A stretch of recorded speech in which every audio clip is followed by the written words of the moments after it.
Kita mulai. Bismillahirrahmanirrahim. Assalamualaikum warahmatullahi wabarakatuh. Bihamdillahi wassalatu wassalamu ala rasulillah wa ala alihi wa sahbihi wa mawalah wa la hawla wa la quwata illa billahi wa ba'du. Alhamdulillah, di siang ini kita bisa duduk untuk bertolabul ilmi di Masjid Nidaul Ilmi Kampung Beliung, dan tema yang kita akan bahas di siang ini tentang 4 kelompok yang memenuhi bumi. Pembahasan ini diambil dari sebuah hadis yang dikeluarkan Imam Ahmad dan juga Tirmidzi dari hadis Abi Kabsyah Al-Anmari radhiyallahu anhu, di mana Nabi sallallahu alaihi wasallam bersabda, "Innamad dunya li arba'ati nafarin." Sesungguhnya dunia ini diperuntukkan untuk 4 kelompok. Abdun razaqahullahu malan wa ilman fahuwa yattaqi fi malihi rabbahu wa yasilu fihi rahimahu wa ya'lamu lillahi fihi haqqa fahadha min ahsanil manazili indallah. Kelompok yang pertama, kata Nabi, seorang hamba yang Allah subhanahu wa ta'ala berikan rizki berupa harta dan ilmu pengetahuan,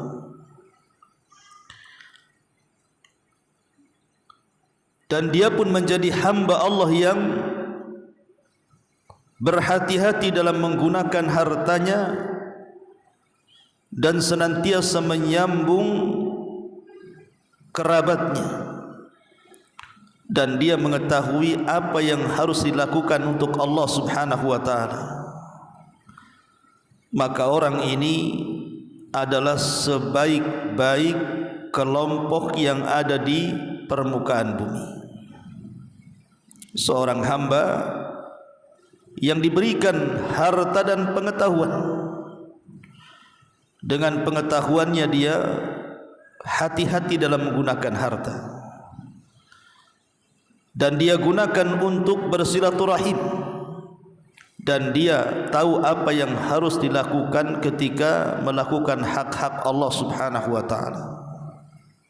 Ini kelompok yang pertama, kelompok yang paling tinggi yang hidup di bumi. Kelompok yang kedua, wa rajulun atahu Allahu ilman wa lam yu'tahu malan fahuwa yaqul law anna li malan la amiltu bi amali fulan fahuwa bi niyyatihi wa huma fil ajri sawa. Kelompok yang kedua, seseorang yang Allah anugerahkan ilmu pengetahuan tapi tidak diberikan harta, tetapi dia senantiasa berangan-angan, kalau seandainya aku punya harta, aku pun akan mengamalkan seperti amalan fulan. Maksudnya kelompok yang pertama, maka dia dengan niatnya pahalanya sama dengan kelompok pertama. Jadi seorang laki-laki memang dia miskin, tidak banyak dianugerahi harta, tapi dia punya ilmu agama, sehingga dengan pengetahuannya dia pun berangan-angan, ya Allah, kalau seandainya aku diberikan harta, aku pun bisa melakukan hal yang sama seperti orang yang diberikan harta dan pengetahuan. maka dengan niatnya dianggap pahalanya sama. Ini yang kedua. Yang ketiga, wa rajulun atahu Allahu malan wa lam yu'tahu ilman fahuwa yahbatu fi malihi aw yuhbitu fi malihi wa la yattaqi fihi rabbahu wa la yasilu fihi rahimahu wa la ya'lam lillahi fihi haqqa fahadha bi aswa'il manazili indallah. Yang ketiga, seorang laki-laki yang diberikan harta tapi tidak diberikan ilmu agama, maka dengan hartanya dia hamburkan begitu saja, tidak pernah bertakwa kepada Rabbnya, tidak pernah bersilaturahim kepada kerabatnya, tidak tahu apa yang harus dilakukan kepada Allah sebagai haknya, maka manusia seperti ini adalah seburuk-buruk tempat di sisi Allah Subhanahu wa ta'ala, dan seburuk-buruk manusia yang tinggal di atas bumi. Kemudian yang terakhir, wa rajulun lam yu'tahu Allah, wa rajulun lam yu'tihi Allahu malan wala ilman fahuwa yaqul law anna li malan la amiltu bi amali fulani fahuwa bi niyatihi wa huma fil wizri sawa. Seorang laki-laki yang Allah tidak memberikan harta dan juga ilmu agama, dia pun berangan-angan, kalau seandainya aku punya harta, aku pun akan mengamalkan dengan amalan fulan, maksudnya kelompok yang ketiga yang paling buruk itu, maka dia dengan niatnya dalam masalah dosa hukumnya sama. Ma'asyiral muslimat yang dimuliakan Allah Subhanahu wa ta'ala, hadis ini menjelaskan kepada kita tentang 3 kelompok, tentang 4 kelompok, di mana kita dari 4 kelompok ini. Maka siapa yang salah bergabung dengan 4 kelompok ini, maka bisa fatal kehidupannya. Kelompok pertama dan yang kedua, mereka adalah orang-orang terbaik yang hidup di dunia. Kelompok ketiga dan yang keempat, mereka adalah orang-orang yang paling buruk yang hidup di dunia. Baik, kita akan jelaskan. Kelompok yang pertama disebut alimun ghani. Alimun ghani, orangnya alim, di satu sisi dia juga kaya. Siapa yang tidak ingin alim dan tidak ingin kaya? Semua ingin dua-duanya. Satu sisi dia punya pengetahuan yang luas dari pengetahuan agama, dan sisi lain dia pun kaya raya. Lah, kelompok yang pertama ini adalah kelompok yang paling tinggi kedudukannya di hadapan Allah Subhanahu wa ta'ala.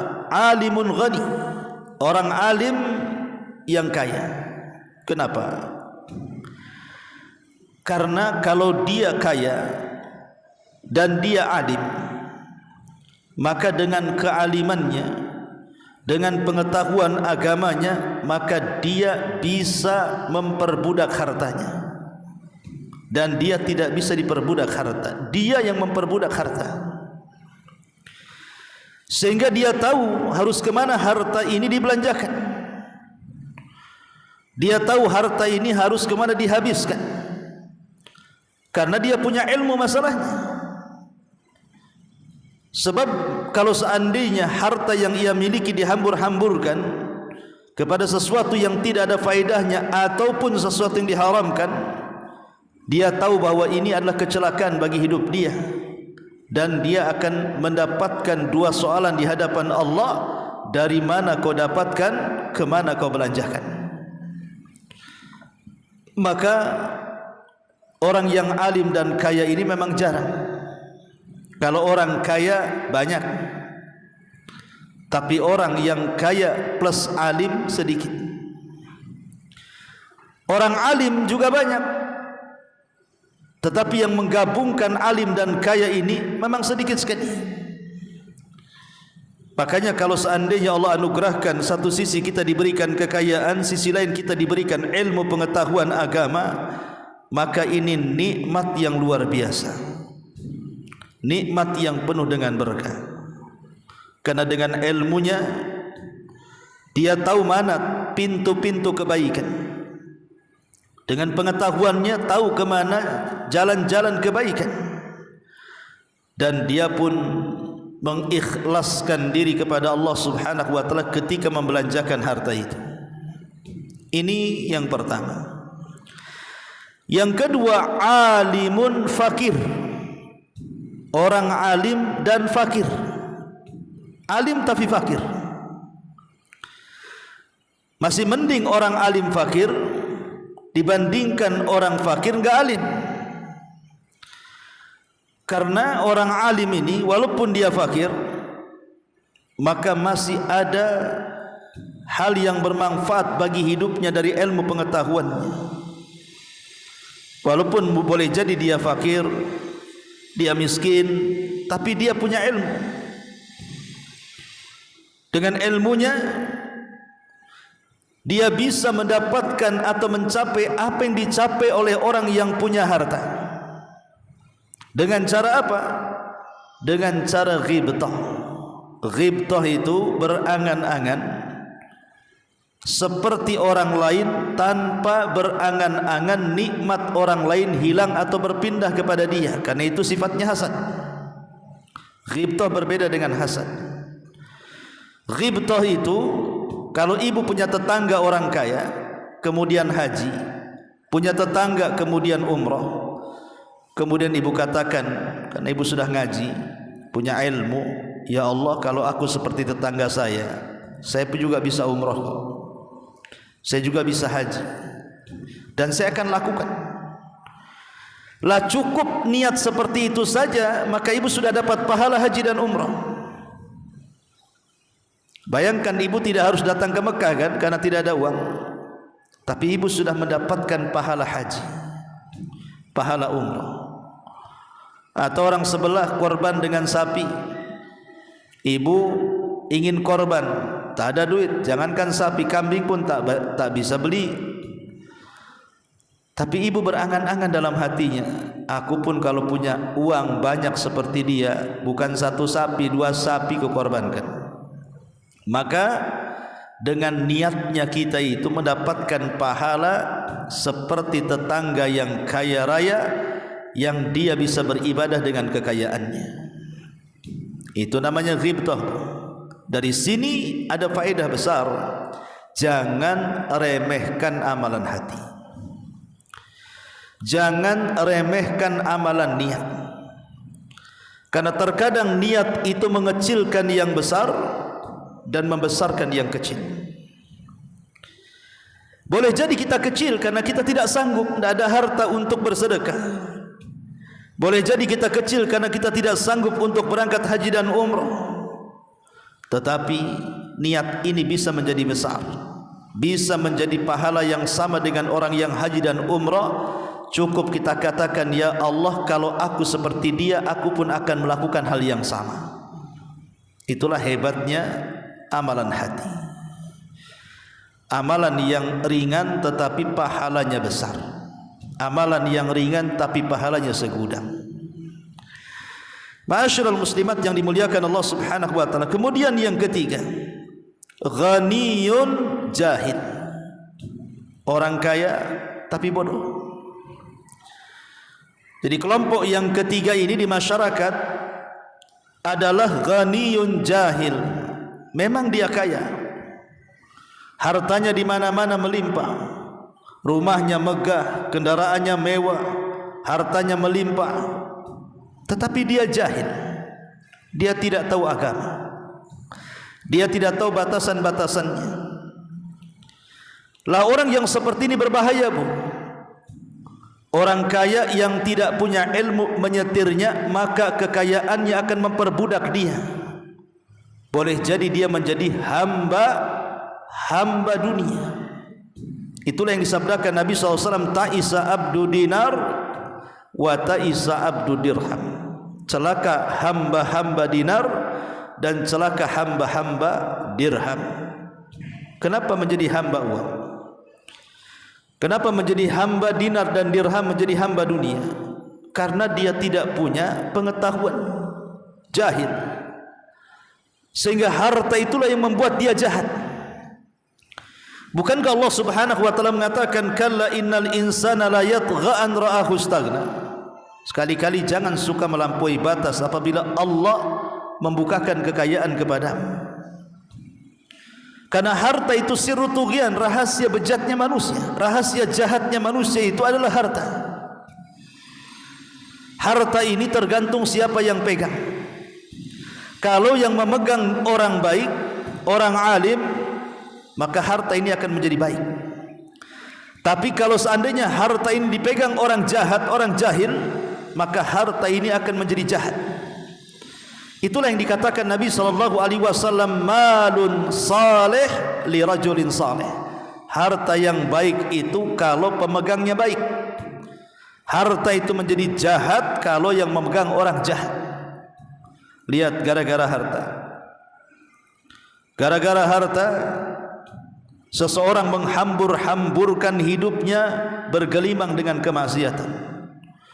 Minum khamar, berzina, narkoba, dugem, setiap malam menghambur-hamburkan biaya.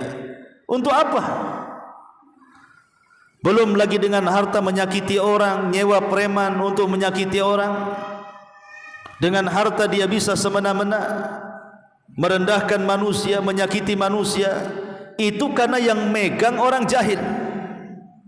Tapi kalau yang megang orang alim seperti kelompok yang pertama, tentu pasti dia akan menggunakan harta itu di jalan Allah Subhanahu wa taala, digunakan untuk bertakwa, digunakan untuk membantu saudaranya, digunakan untuk hak-hak Allah seperti zakat dan sedekah, dan begitu seterusnya. Ini kelompok yang ketiga ini, ghaniyun jahil. Orang kaya yang jahil adalah seburuk-buruk tempat di sisi Allah Subhanahu wa taala. Karena dipastikan dia akan menghambur-hamburkan hartanya di jalan syaitan. Mengeluarkan harta itu kan ada 3 macam. Ada yang sifatnya tercela, ada yang sifatnya terpuji, ada yang sifatnya mubah. Kalau sifatnya tercela, itulah orang-orang yang menghambur-hamburkan harta bukan untuk ketakwaan dia kepada Allah, bukan lebih mendekatkan dia kepada Allah, justru digunakan untuk kemaksiatan kepada Allah, berpesta pora, mabuk, zina, narkoba dan yang semacamnya. Yang kedua, mengeluarkan harta dengan cara terpuji, terpuji secara syar'i. Dengan hartanya dia menolong anak-anak miskin, anak-anak fakir, anak-anak yatim. Dengan hartanya dia membangun masjid, dengan hartanya dia membangun pesantren, dengan hartanya dia membantu janda-janda yang tidak mampu dari orang-orang tua. Dengan hartanya dia bisa membuat bakti sosial, dengan hartanya dia bisa menolong orang yang sakit, dengan hartanya dia bisa menolong siapapun. Itulah harta yang baik dipegang orang baik. Yang ketiga, perkara mubah. Perkara mubah. Lah perkara mubah juga ada 2. Mengeluarkan harta sesuai dengan kebutuhan itu tidak berdosa. Ibu mengeluarkan harta untuk kebutuhan belanja beras, lauk, pauk, alat dapur, alat rumah, memang kebutuhan. Ya. Yang kedua, perkara mubah yang bisa menjadi haram. Ketika perkara mubah ini sampai kepada berlebihan atau disebut dengan israf atau tabdzir, yang sering saya jelaskan apa israf atau tabdzir itu. Memang yang dibeli mubah, tetapi menjadi berdosa ketika berlebihan, yang disebut dengan tabdzir. ataupun israf. Ibu beli makan banyak-banyak, tapi kemudian lebih banyak yang dibuang ke tong sampah dibandingkan yang masuk ke perut. Itu mubadzir, Bu. Lah inilah perkara mubah menjadi haram jadinya. Makanya kemudian seorang yang kaya tapi jahil, dipastikan dia lebih banyak mengeluarkan hartanya di jalan yang sangat tercela. Ini yang ketiga. Yang keempat, yang terakhir, kelompok yang keempat adalah seorang fakir jahil. Sudah fakir jahil. Ini yang apes. Ya. Kalau kaya masih mendingan kan, Bu ya. Ini sudah miskin bodoh. Apa ndak apes orang kayak gini nih? Yang lebih parah lagi, sudah miskin, bodoh, kemudian bercita-cita pula. Kalau saya seperti orang kaya sebelah itu, oh enak kali ya. Dia bisa beri narkoba sesuka dia, dia bisa berzina sesuka dia, dia bisa minum khamar sesuka dia, bisa judi sesuka dia, bisa ini, bisa itu. Maka niat itu yang menjadikan dia memiliki dosa seperti orang yang ketiga. Dia tidak berzina, tapi dia menanggung dosa zina. Coba bayangkan, Bu, orang ini tidak berzina, tapi dia mengatakan, saya kalau kayak tetangga sebelah kaya raya, dia bisa berzina, saya pun bisa kok. Akhirnya dia dapat dosa zina, padahal nggak berzina. Kemudian memandang tetangganya yang kaya lagi, enak kali ya, dia kaya bisa ngisap narkoba. Dia tidak ngisap narkoba, tapi dia dapat dosa ngisap narkoba. Coba bayangkan, hanya ngomong begitu saja. Dia mandang lagi orang kaya di depannya. Enak kali orang kaya depan itu ya. Kenapa? Enak dia. Kalau ada apa-apa sewa preman pukuli orang. Nah, dia enggak sewa preman, enggak mukulin orang, tapi dia bawa dosa mukulin orang. Padahal dia enggak ngapa-ngapain, hanya melamun saja. Nih bayangkan, Bu, melamun ini hati-hati. Ya, ada melamun yang dapat pahala besar, ada melamun yang dapat dosa besar. Makanya ingat, Bu, melamun boleh, tapi jangan kemudian melamunnya justru mendapatkan dosa besar. Melamun kayak ingin seperti si Anu yang kaya, yang begini, yang begitu, dia tidak sadar dia sedang berbuat dosa sama dengan yang orang kaya jahil itu lakukan. Kalau hendak melamun berangan-angan seperti orang yang pertama lah, atau minimal yang kedua, supaya kita mendapatkan pahala.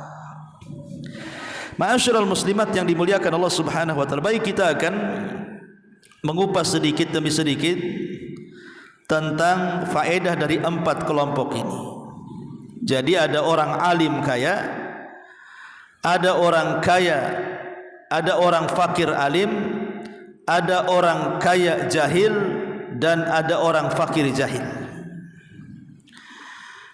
Baik, dari hadis ini ada beberapa faedah yang bisa kita ambil. Yang pertama, as-sadaqatu tazidul mal wala tunqisuhu. Sedekah ini penyebab bertambahnya harta dan tidak mungkin mengurangi harta. Terkadang manusia ini kalau tidak punya ilmu pengetahuan agama, maka paradigma cara berfikirnya seperti sekuler. Paradigma sekuler itu, kalau ibu punya dompet isinya 1 juta, kemudian ibu sedekahkan 100.000, kalau paradigma sekuler mengatakan berarti hilang 100.000 dari dompet dan sisa 900. Itulah paradigma sekuler namanya. Tapi kalau paradigma Quran berbeda, Bu. Kalau ibu nyumbang 100, maka 100 ini akan dikali lipatkan menjadi 10, dan 10 akan dikali lipatkan menjadi 700 kali lipat. Itulah paradigma Quran, dan harus yakin. Sebab kalau tidak yakin, maka akan sulit untuk mendapatkan jawabannya. Akan sulit mendapatkan jawabannya. Makanya sering saya ceritakan kepada ibu tentang seorang kisah yang ma'ruf. Ada seorang ulama, Rabi ibn Khusaim, Rabi ibn Khusaim rahimahullahu ta'ala, seorang tabi'in. Dia terkenal seorang peniaga, dan perniagaannya itu selalu lancar. Tidak pernah ada ruginya. Rupanya rahasianya karena banyak bersedekah. Kemudian anak pamannya ingin meniru Rabi ini. Dia pun seorang peniaga. Setelah mendapatkan rahasianya kenapa orang ini bisnisnya lancar, ketahuannya karena dia banyak sedekah, akhirnya dia pun meniru. Mulai dia banyak sedekah. Anehnya usahanya tak lancar-lancar, padahal sama-sama sedekah tuh. Akhirnya ditanya, kok kamu sedekah lancar usahamu, saya sedekah juga kok tidak lancar usahaku, katanya. Maka dijawab, aku bersedekah karena aku yakin bahwa dengan sedekahku Allah akan tambah rizkiku. Tapi engkau bersedekah, engkau tidak yakin karena engkau hanya coba-coba saja. Kan engkau hanya coba-coba saja. Cobalah sedekah, mudah-mudahan benar. Cobalah sedekah, mudah-mudahan betul dilipat gandakan. Kalau ibadah tidak disertai keyakinan, hanya coba-coba, maka tidak ada pengaruh dalam kehidupan. Tapi yakinlah, kalau kita yakin seyakin-yakinnya bahwa sedekah itu bisa menambah harta, pasti Allah akan lipat gandakan. Bukan hanya secara pahala, tapi secara materi juga Allah Subhanahu wa taala akan berikan. Ini faedah yang pertama dari hadis ini. Kemudian faedah yang kedua dari hadis ini adalah, karena begini Bu ya, hadis ini kan menceritakan tentang orang-orang yang membelanjakan harta dengan cara yang baik, dengan membelanjakan harta dengan cara yang buruk. Orang-orang yang membelanjakan dengan cara yang baik karena ilmu agama yang dimilikinya, dia yakin itu adalah sebuah kebaikan, maka ini sebaik-baik manusia. Tapi ada orang yang membelanjakan hartanya untuk keburukan dan dia jahil, dan ini seburuk-buruk manusia. Makanya kemudian kita bercerita tentang soal membelanjakan harta. Orang yang alim, orang yang tahu, ketika dia membelanjakan harta atau menyedekahkan harta, dia yakin bahwa harta itu bisa bertambah dan tidak mungkin berkurang, karena Rasul mengatakan, ma naqasa min malin sadaqah. Tidak mungkin harta sedekah itu akan berkurang. Yang kedua, mudha'afatul ajr. Mudha'afatul ajri. Orang yang selalu bersedekah, maka Allah Subhanahu wa taala akan lipat gandakan pahalanya. Allah akan lipat gandakan pahalanya. Karena Allah Subhanahu wa taala mengatakan, wa aqradullaha qardan hasanan yudha'ifu lahum wa lahum ajrun karim. Siapa yang berniaga dengan Allah, maka Allah akan melipat gandakan kebaikannya. Jangan takut. Orang yang mengeluarkan hartanya di jalan Allah itu, pasti Allah akan lipat gandakan kebaikannya. Yang ketiga, Allah akan angkat derajatnya, dan Allah akan jauhkan dari segala al-balaya wal qurb. Segala musibah-musibah, bencana-bencana, cobaan-cobaan itu akan diangkat dengan sedekah. Ingat Rasul mengatakan tadawau mardhakum bis sadaqah, obati orang yang sedang sakit kalian dengan sedekah. Artinya sedekah bisa menghilangkan bala. Belum lagi kemudian dengan sedekah ini bisa menggugurkan dosa dan juga memadamkan kesalahan-kesalahan. Belum lagi dengan sedekah ini harta kita akan menjadi semakin berkah lagi. Dan begitu seterusnya, banyak di antara faedah-faedah dari amalan orang yang bersedekah. Kemudian yang kedua, as-sabru 'alal masaib izzun wa syarafun. Sabar ketika menghadapi musibah itu sebuah kemuliaan dan kehormatan bagi seorang muslim. Karena di sini kan kelompok kedua, dia fakir tapi dia punya ilmu,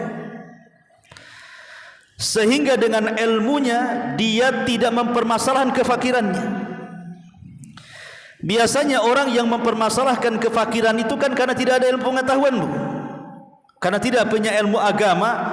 Akhirnya orang fakir ini bisa kufur, karena fakir dengan kekufuran itu tetanggaan tuh biasanya.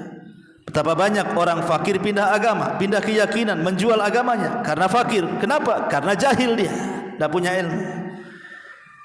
Betapa banyak orang fakir akhirnya menjadi orang yang meminta-minta, mengemis ke sana kemari padahal dia bisa bekerja. Dengan kefakirannya akhirnya dia banyak melakukan kriminal, mencuri, merampok dan begitu seterusnya. Tapi kalau dia fakir dan punya ilmu, maka ilmu akan membimbing kefakirannya. Walaupun dia fakir, ini bagian daripada musibah, tapi karena dia punya ilmu, dia punya kehormatan dan punya kemuliaan. Saya fakir, tidak mungkin saya maling, saya harus bekerja. Biarlah saya fakir, tidak mungkin saya menjadi pengemis. Biarlah saya fakir, tidak mungkin saya menjual iman dan Islam saya. Saya fakir memang iya, tapi saya tidak mungkin berbuat jahat. Itulah ilmu yang menjadikan orang fakir itu menjadi baik. Alimun fakir, orang alim yang fakir, dengan kefakirannya dan kealimannya dia menjadi hamba yang bersabar ketika menghadapi musibah. Ma'asyiral muslimat yang dimuliakan Allah Subhanahu wa taala. Kemudian yang ketiga adalah ighsanu dhulli tumbitu min budhurit tamah, bahwa kehinaan itu dikarenakan karena tomaknya manusia kepada dunia. Orang yang kaya tapi tidak punya ilmu, sehingga dia tidak bisa memanage hartanya dengan baik, maka semakin kaya manusia tidak akan semakin puas dengan kekayaannya.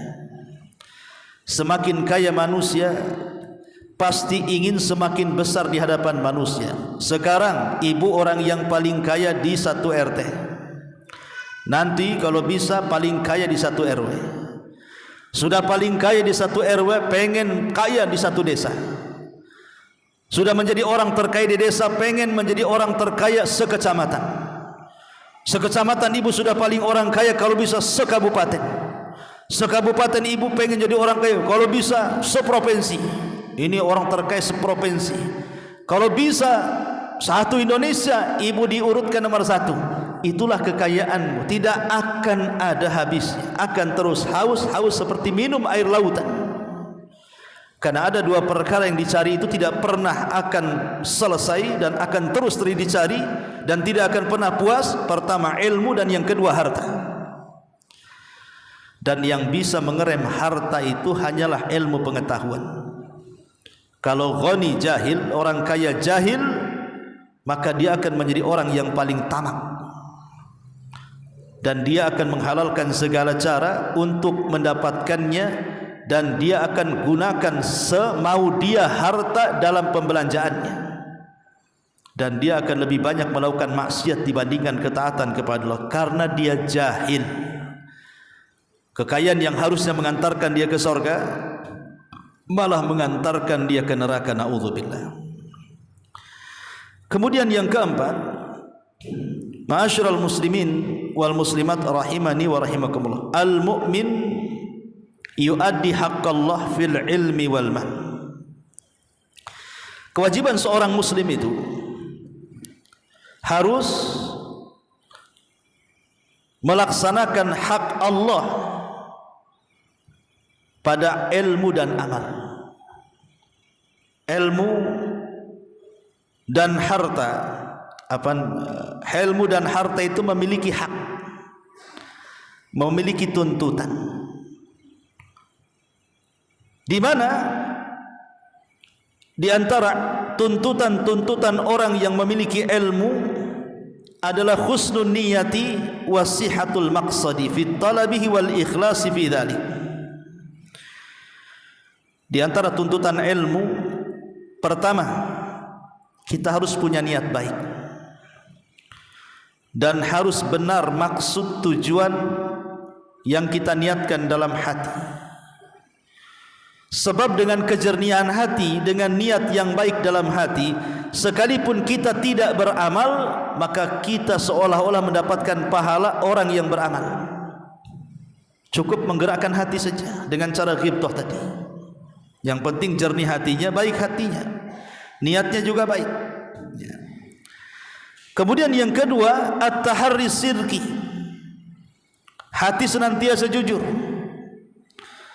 Jadi kalau ingin kita mendapatkan amalan hati seperti amalan badan tanpa harus beramal, selain baik niat dan benar maksud, ditanamkan juga kejujuran. Memang jujur. Karena kalau orang tidak jujur, awalnya niatnya baik, setelah dapat harta berubah pula dia. Kan betapa banyak orang yang seperti itu, Bu.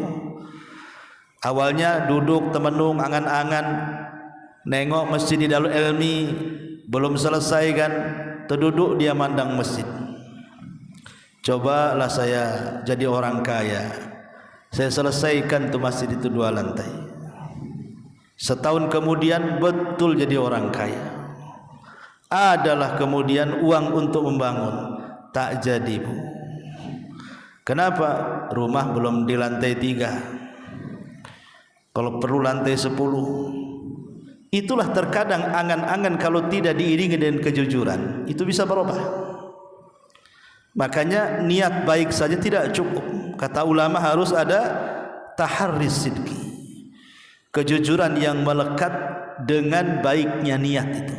Jangan sampai berubah. Ya. Ma'asyiral muslimat yang dimuliakan Allah Subhanahu wa taala. Kemudian di sini juga ada izzatun nafsi. Bahwa di antara hak ilmu adalah izzah, memiliki kemuliaan, memiliki kehormatan. Saya fakir ya, tetapi saya tidak mungkin menghinakan diri hadapan manusia meminta-minta, karena saya tahu itu tidak boleh dalam agama. Saya fakir ya, tapi tidak mungkin saya menggadaikan akidah saya, agama saya. Ini sama saja dan menghinakan diri sendiri di hadapan Allah dan Rabbnya. Jadi muncul izzah dengan ilmu itu, ya. Dengan ilmu itu muncul izzah. Kemudian juga di antara faedahnya iqtiranul ilmi bil amal. Kelompok yang pertama, kelompok yang tinggi nilainya di hadapan Allah Subhanahu wa taala karena dia menggabungkan antara ilmu dan amal. Satu sisi dia punya ilmu, sisi lain dia punya harta. Dengan ilmunya dia gunakan harta itu untuk membantu manusia, untuk bersedekah dan berbuat baik. Itulah syarat kalau ingin mendapatkan kemuliaan di hadapan Allah, maka iringilah ilmu yang kita miliki dengan amal yang kita kerjakan, ya. Kemudian juga yang terakhir, sidqun niyati sababun fi husulil ajri, bahwa jujurnya niat sebab terbesar orang itu mendapatkan peluang pahala yang banyak. Wa min syarrin nasi sahibu malin jahil, dan seburuk-buruk manusia adalah orang yang punya harta tetapi dia jahil. Ini orang yang paling buruk. Kaya tapi jahil. Itu yang banyak di masyarakat kan. Dia muslim, kaya tapi tak solat. Muslim kaya tapi bakhil. Muslim kaya tapi tidak pernah hadir ke masjid. Muslim kaya tapi tidak pernah berpuasa, tidak pernah zakat dan begitu seterusnya. Ingat, kalau seandainya Anda muslim, jarang beribadah, tapi diberikan kekayaan, itu hanya istidraj saja. Sampai pada waktunya Allah akan mengulur-ngulur waktu dan Allah Subhanahu wa taala akan memberikan azab tidak di dunia maka di akhirat. Inilah di antara faedah hadis tentang 4 kelompok yang akan memenuhi bumi. Siapa di antara kita yang masuk pada 4 kelompok ini? Apakah kita masuk di urutan pertama, kedua, atau justru kita masuk di urutan ketiga dan keempat? Naudzubillah. Baik, sampai di sini kita buka tanya jawab. Kalau ada yang mau bertanya silakan.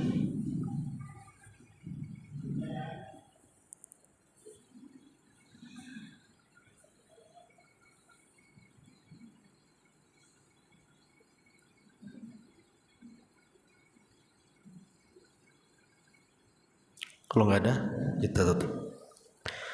Subhanakallahumma bihamdika asyhadu an la ilaha illa anta astaghfiruka wa atubu ilaik. Allahu ta'ala. Assalamualaikum warahmatullahi wabarakatuh.